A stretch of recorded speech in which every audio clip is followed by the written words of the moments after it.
Teleaula Parnamirim. Olá, pessoal. Aula de História para o 9º ano, República Velha, Primeira República. Gente, veja bem, a gente está falando República Velha, Primeira República, né? Também conhecido como a República do Café com Leite, tá certo? A oligarquia, né? A República Oligárquica, ok? Então, são vários nomes que você vai utilizar. República Velha, Primeira República, República do Café com Leite, certo? E República Oligárquica.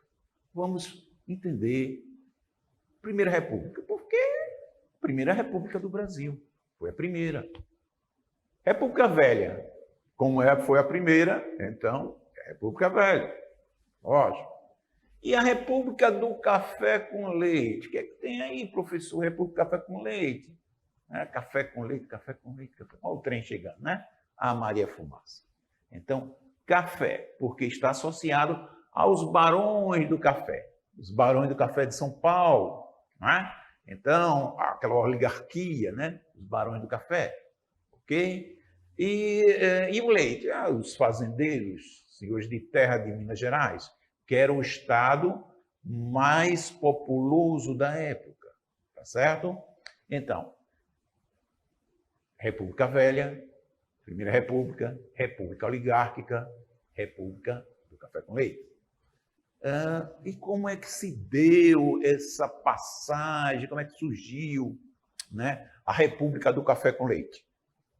Veja bem, gente. Anteriormente, quem governava o Brasil? Qual era a forma de governo? A gente tinha uma monarquia. A monarquia. Quem governava era Dom Pedro II, o imperador Dom Pedro II, né? Seguia a linhagem, né? A dinastia de seu pai, né? Dom Pedro I, ficou aqui como príncipe regente, depois vai ser o imperador do Brasil e passando a coroa para o seu filho, Dom Pedro II, o Pedrinho. Né? Mas o assunto, né, República Velha, Primeira República.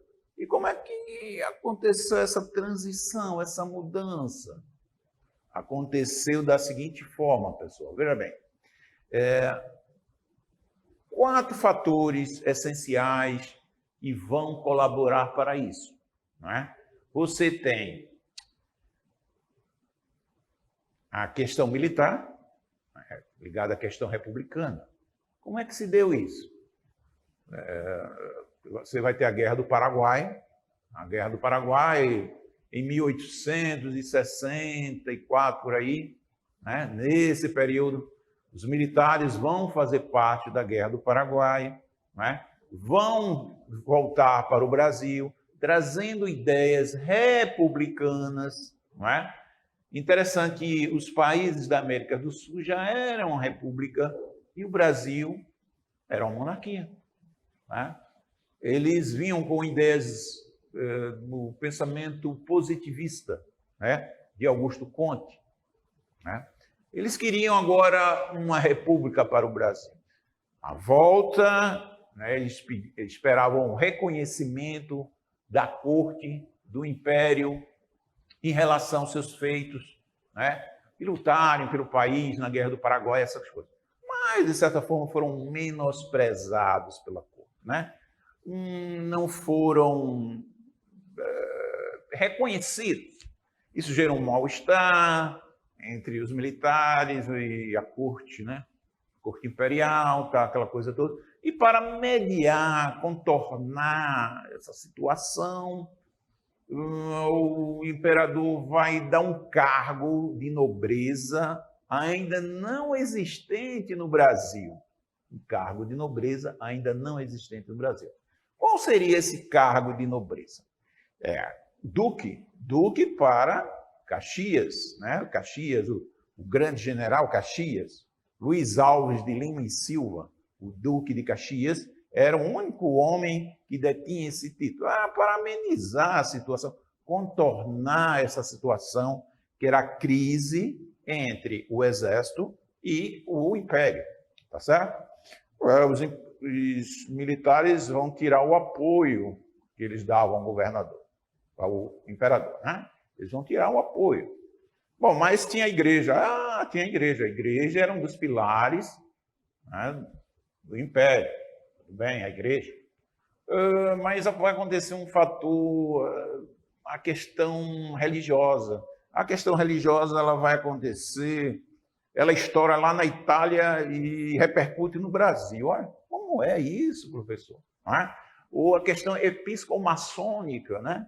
Episcomaçônica, né? A questão da maçonaria envolvida no processo de unificação da Itália, né? Aquela coisa toda. E com isso, a igreja vai perder os estados pontifícios, grandes extensões de terra dos estados pontifícios, com o processo da unificação da Itália, unificação, né?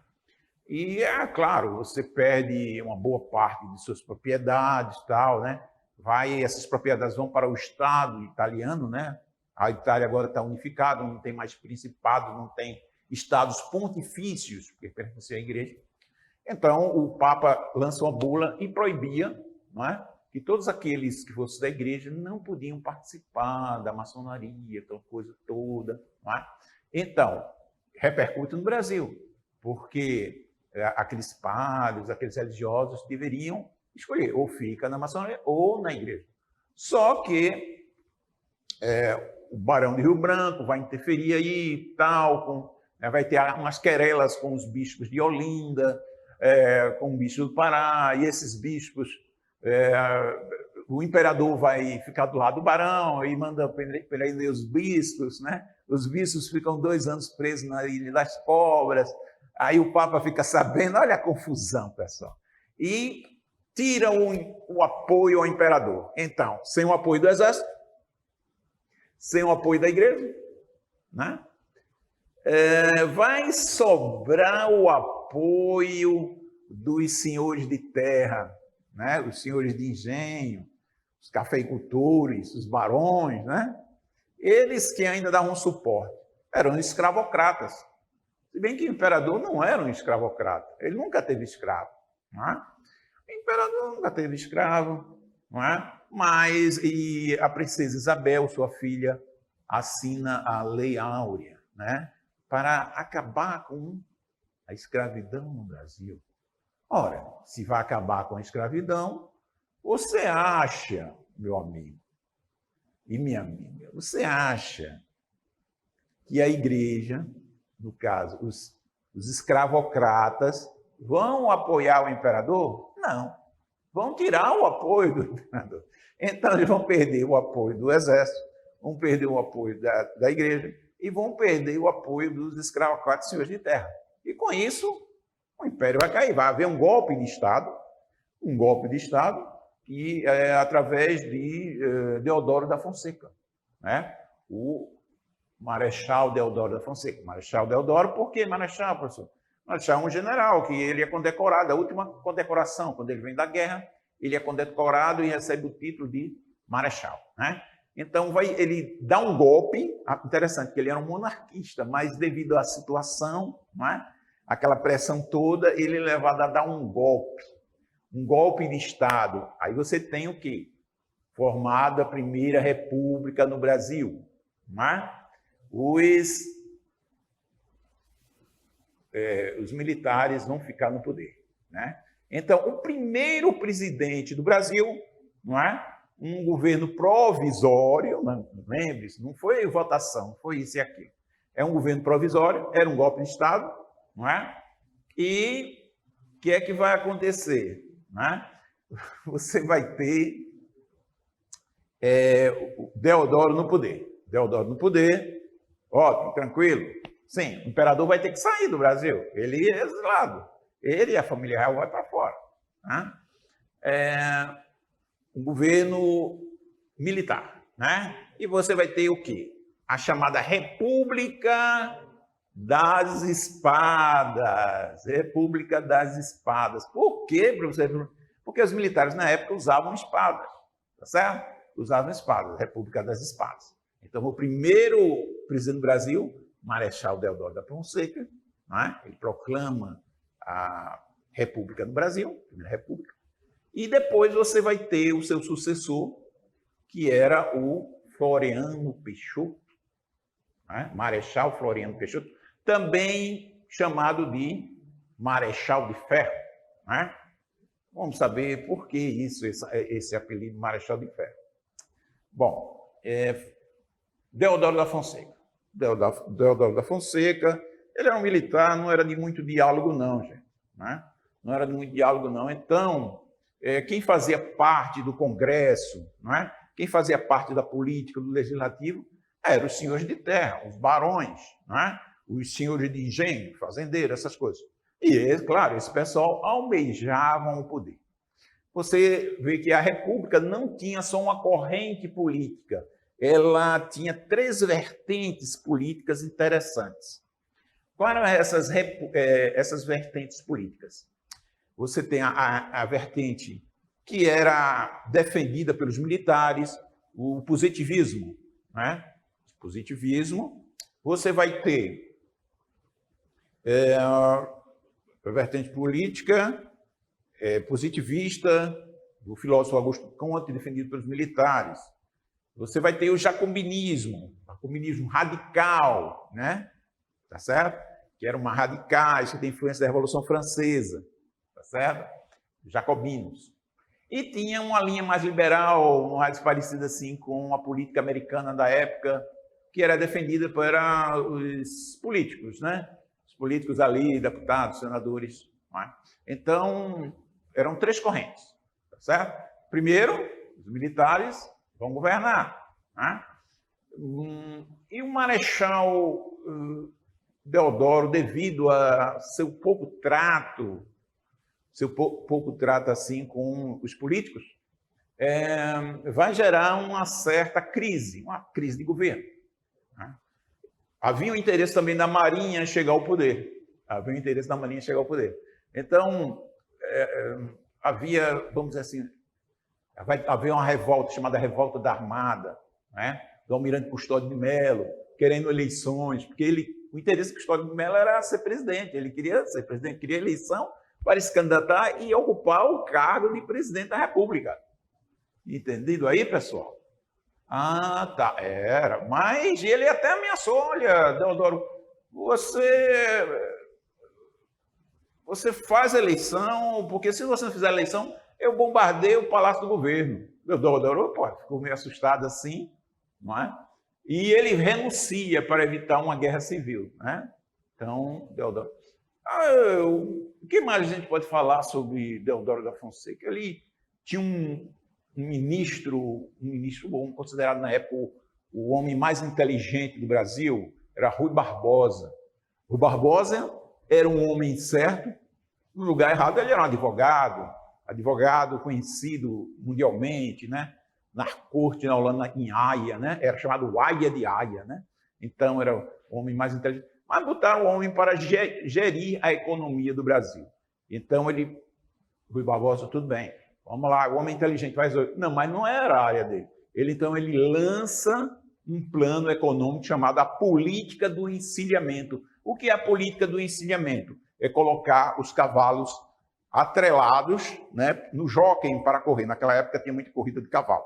Então, a política do encilhar quer dizer isso, colocar os cavalos preparados para correr. Mas só que essa política não funciona. Por quê? É emitido grande quantidade de notas, dinheiro, mas dinheiro sem lastro. E esse dinheiro sem lastro vai desvalorizar, vai causar uma crise econômica, né? Então, aquelas empresas, aquelas fábricas que pediam dinheiro emprestado, a grande quantidade de dinheiro circulando no país. Então, a política do encilhamento, em vez de ajudar a economia, vai prejudicar, pessoal. Entendeu aí?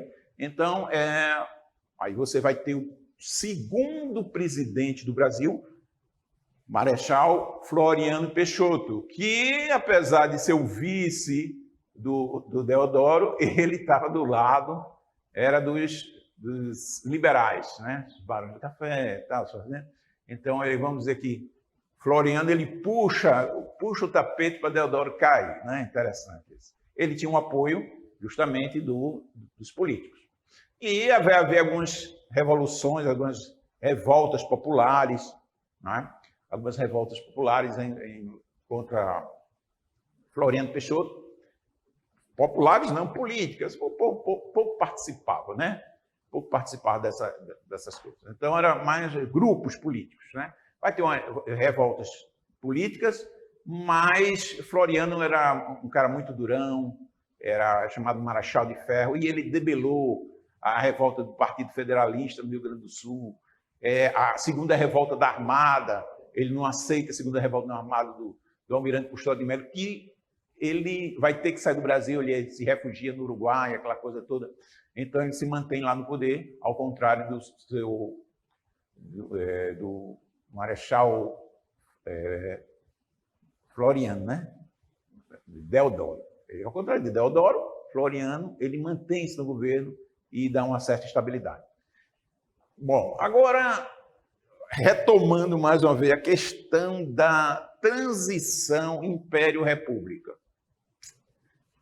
Algumas coisas vocês têm que perceber. O Brasil era um império, ele passa a ser uma república federativa. Nesse império tinha 4 poderes: poder executivo, do imperador, legislativo, político, judiciário. E tinha o poder moderador. O poder moderador, gente, era um poder que dava mais poderes ao imperador. Não tinha nada de moderador, não. Ele dava mais poderes. Então, é um poder de coordenação, né? Um poder de moderação, entre aspas. Esse poder moderador vai cair fora, porque você não vai ter mais imperador, você vai ter um governo federal, uma república federativa. Entendido aí, pessoal? Então, é isso. Bom, um outro fator, a questão da escravidão. Princesa Isabel assina a Lei Áurea. A Lei Áurea, os escravos estão livres. Estão livres, pessoal, para ir e vir. Né? Esses escravos, eles estão libertos, mas eles, com as condições reais desses escravos, eles podiam trabalhar em qualquer lugar, eles estavam instruídos, eles não estavam bem qualificados para o mercado de trabalho, para estar inseridos na sociedade. Muitos vão habitar em favelas, aquela dificuldade toda. Não é certo, pessoal? Então, quer dizer, foi uma ilusão, né? A abolição da escravidão. Uma ilusão, as pessoas continuaram naquela mesma situação social difícil, essas coisas. A mudança de províncias para estado, agora o governador pode ser eleito pelo povo, a província era nomeada pelo governador. Né? Você vai ter a questão do padroado, que os padres eram considerados funcionários do Estado, deixa de ser, porque há uma separação do governo, o governo passa a ser laico, né? Separado da religião, né? O casamento civil, aquela coisa toda. Então, há uma separação do Estado da religião. Vamos ver algumas na telinha, né? Na telinha, vamos para a telinha rapidinho, tá certo? Tá aqui o nosso imperador Pedro, né? Pedro ainda muito jovem, né? Vai perder o poder, coitadinho, né? Então, continuando, né? Na telinha, o Manifesto Republicano, né? Na época, pedindo a saída do imperador, né? Aquela coisa toda, o negócio já estava pegando, né? Esse partido PRP, né? Aquela coisa e tal. E as coisas vão passando, né? Vão passando aí. Vamos para outra tela, né? Temos as 3 correntes políticas que eu tinha falado anteriormente, né? Silvio Jardim, representando jacobinos, não é? Você tem o Benjamin Constant, que era um general do Exército, né? O Quintino Bocaiúva, né? Que era representando a ala liberal. Tal. Então, continuando, a questão religiosa a gente já falou, né? Aqui está uma ilustração, né? É uma charge da época, né? Uma charge, né? O Papa com o Imperador, né? Aquela crise toda que aconteceu. E, vamos dizer... Bom, como já foi falado, mas está aqui, você pode acompanhar, né? Qualquer dúvida, alguma coisa assim, você pode ter conteúdo na mão. Continuando, questão militar, né? Aqui está um quadro, uma imagem, uma gravura do Marechal Deodoro. Né? Marechal Deodoro, interessante que você vê muitas ruas de Natal, de Parnamirim, avenidas com nome desses personagens da República, né?